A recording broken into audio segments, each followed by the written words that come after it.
11 Surprising Things You Didn't Know About Donald Trump. Once viewed as a joke candidate by some, the current president of the United States, Donald Trump, is known as a real estate mogul whose wealth is notoriously difficult to pin down. He's also known for not being afraid of taking on any issue, or any person, on Twitter. In fact, here are some other things you might have already heard about him, like the fact that he doesn't smoke or drink, or that he enjoys the media spotlight, the proof being in his time spent on The Apprentice, and his controversial statements during the political campaign. Still, despite the onslaught of media attention surrounding Trump, there are a few things you might not know about the president. Here are some things that might, in fact, surprise you. 1. Trump makes money from just selling his name. Part of the reason Trump's estimations of his wealth vary so much from Fortune and other publications is because he adds a few zeros based on his brand. To varying degrees of success, he puts his name on mortgage companies, magazines, vodka, steaks, real estate companies, an airplane company, and various resorts and golf courses.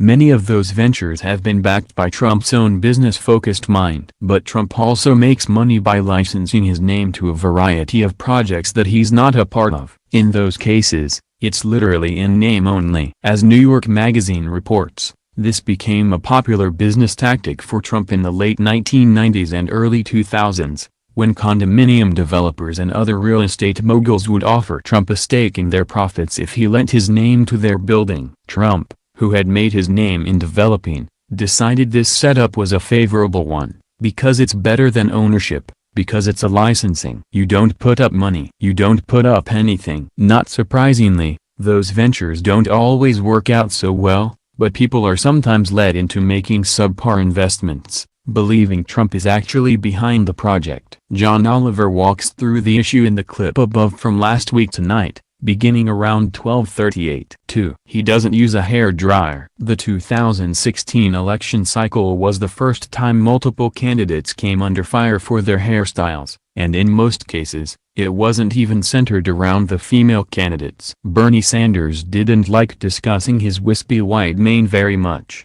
but the Donald has spoken quite openly about his hairstyling tricks of the trade.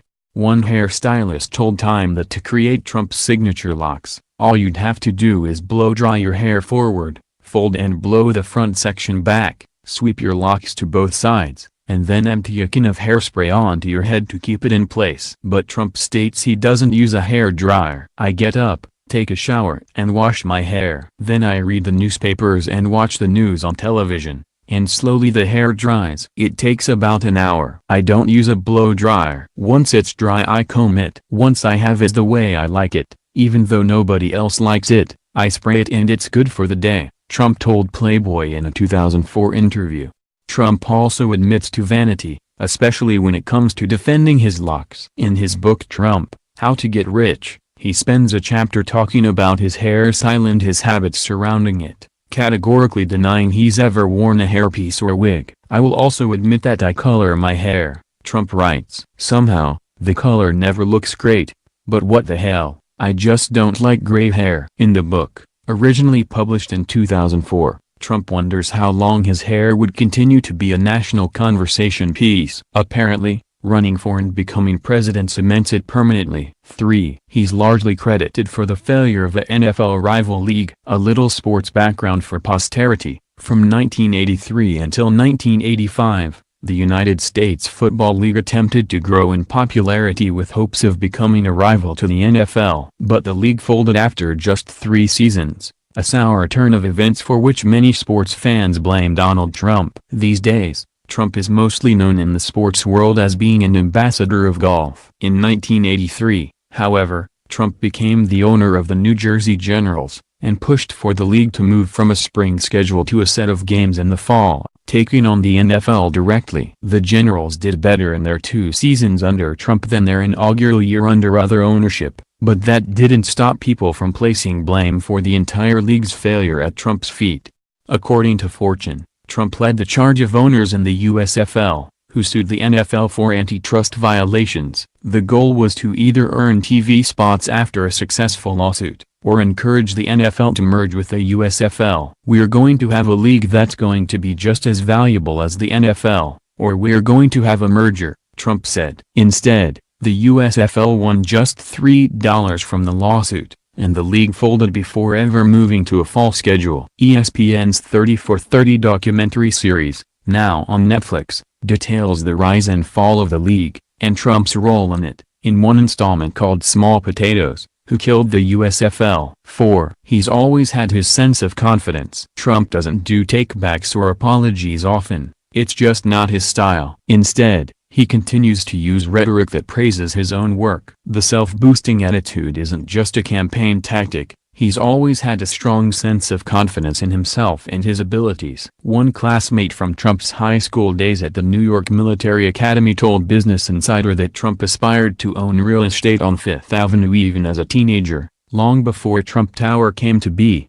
Trump's early established confidence also apparently had a positive effect on the opposite sex. Trump was voted Ladies' Man in the yearbook for his senior year. He was a very good-looking, handsome guy, and he held himself in a way that everyone thought he'd be very desirable for the opposite sex, said classmate George Botet. Trump told the publication it was because he's always admired women and has always treated women with the greatest respect. Evidently, the confidence carried on well into his career. In a 2004 interview with the Daily News, Trump said women couldn't help but flirt with him. "All of the women on The Apprentice flirted with me, consciously or unconsciously. That's to be expected," he said. 5. He's a bigger family man than you might think. Though most of his family doesn't share the spotlight in the same way he himself does, Trump actually has 5 children. Donald Jr., Ivanka, and Eric were all born during Trump's marriage to his ex-wife Ivana Zelnickova.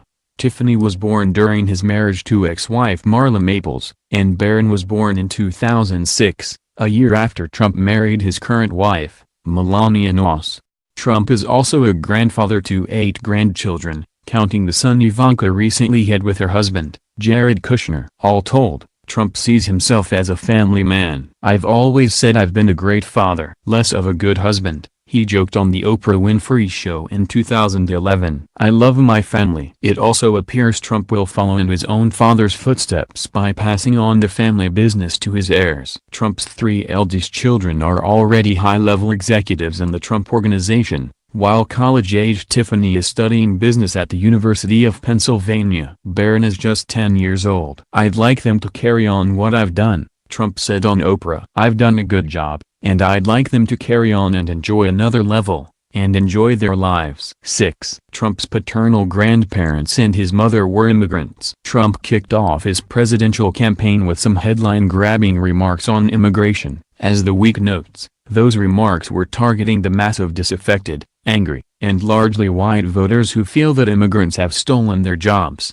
their sense of security, and their self-respect. But his anti-immigration views seem to belie his own family's immigrant past, and they contradict Trump's promise to tell it like it is. Like most Americans, Trump's family has immigrants in its not-so-distant past. His mother, Mary Ann MacLeod Trump, was born in the Hebridean island of Lewis, part of the Outer Hebrides in Scotland. His grandfather, Friedrich Trump, immigrated from the small German village of Karlstadt. It was this Trump who amassed what the Week characterizes as the first Trump family fortune by opening restaurants that supplied alcohol. Friedrich's wife, Elizabeth, wanted to return to Germany. But because Friedrich had left the country before he was old enough to complete Germany's compulsory military service, the authorities dismissed him as a draft dodger and wouldn't restore his German citizenship. So Friedrich and Elizabeth, who was 5 months pregnant with Frederick Fred Christ Trump, President Donald Trump's father, returned to New York. Frederick became the man of the house after his father died, thanks to the growing tide of anti-German sentiment between World War I and World War II. He began to say that his ancestry was Swedish. The New York Times notes that Frederick's choice to bury the family's German ancestry coincided with his effort to get in the real estate game, and to market his properties to the growing Jewish middle class in Brooklyn and Queens, New York.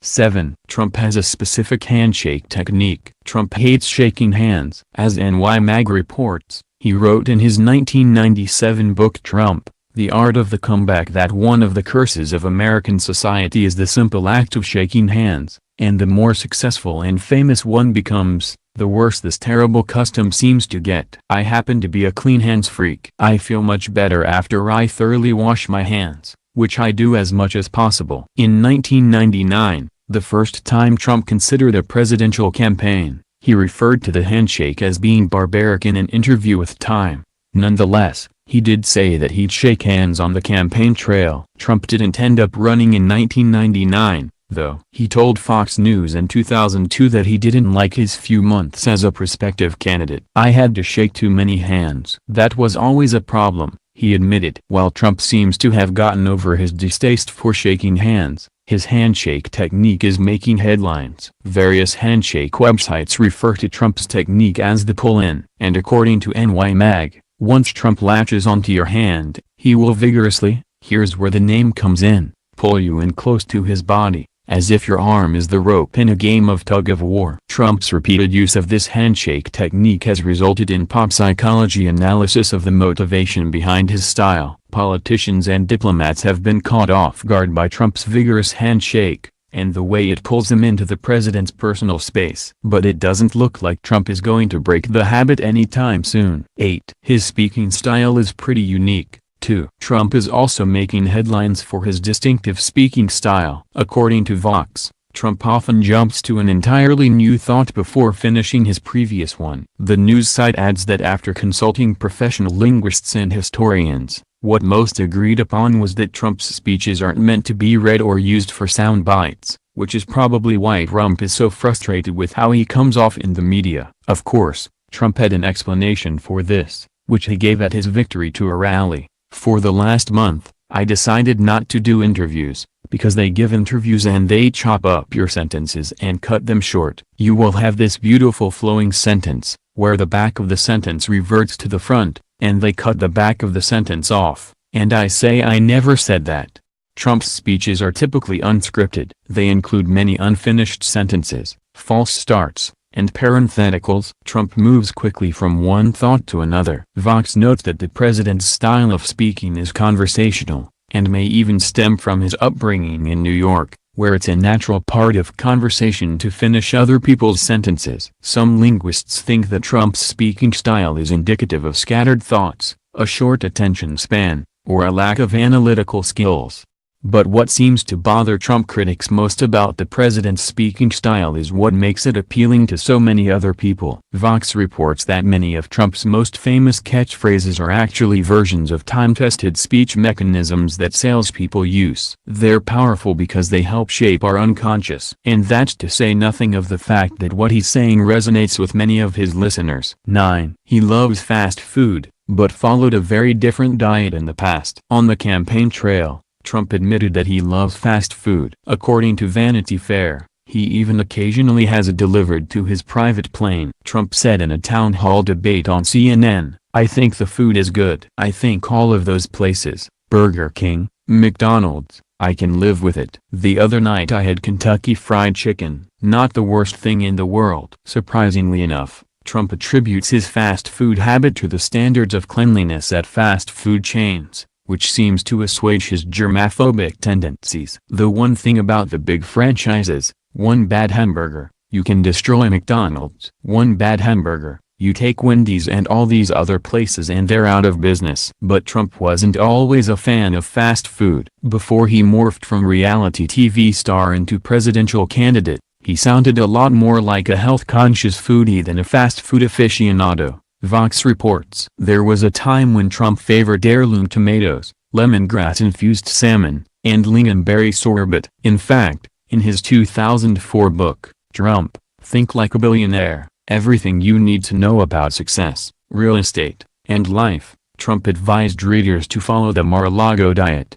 This diet generally consists of eating wholesome, fresh, and minimally processed foods. But that's not all. According to Trump, food has to be served in a fantastic setting, and needs to not only look fantastic but taste incredible. Trump's shift in diet coincides with presidential hopefuls' long tradition of using food to relate to voters. In a campaign like Trump's to make America great again, nothing says America more than McDonald's, Vox reports. 10. Psychiatrists disagree about whether he has a personality disorder. Like many celebrities and reality TV stars, Donald Trump has a big personality. But The Atlantic notes that many people who have interacted with him have gotten the feeling that Trump is an actor playing a character. More than even Ronald Reagan, Trump seems supremely cognizant of the fact that he is always acting. He moves through life like a man who knows he is always being observed, The Atlantic reports. For that and other reasons, Trump's personality is pretty unique and unusual. In Washington, many media platforms have offered up assessments of the particulars of Trump's personality, noting his extroversion, his reputation for disagreeableness, and his tendencies toward social ambition and aggressiveness. Intense speculation about Trump's psychological motivations, and potential psychiatric diagnoses, have led many who oppose him to posit that he has narcissistic personality disorder.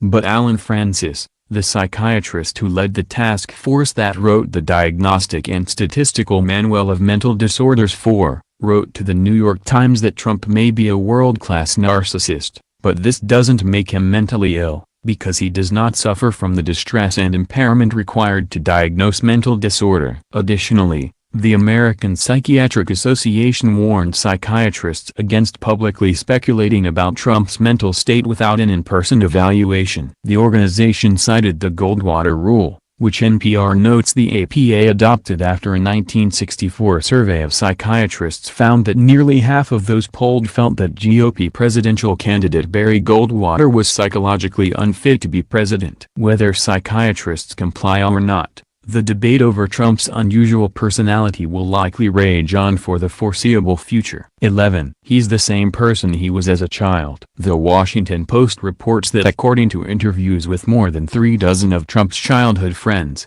classmates, and neighbors, the childhood version of the current president was just Trump in miniature. Trump reportedly erupted in anger and misbehaved often in school. He was a bully to other children and once gave a music teacher a black eye. When he was 13, he was sent away from his family's luxurious home to attend a military boarding school. Trump was confident and aggressive, which probably sounds familiar, and by the time he was 18, he had resolved that he was going to be very famous one day. According to the Washington Post, young Donald commanded attention with his playground taunts, classroom disruptions and distinctive countenance. Even then his lips pursed in a way that would inspire future mimics. In fact, Trump himself says that his personality hasn't changed that much since he was a child. When I look at myself in the first grade and I look at myself now, I'm basically the same, Trump told a biographer. The temperament is not that different. That may not be surprising, but it's interesting in light of the longest-running personality study,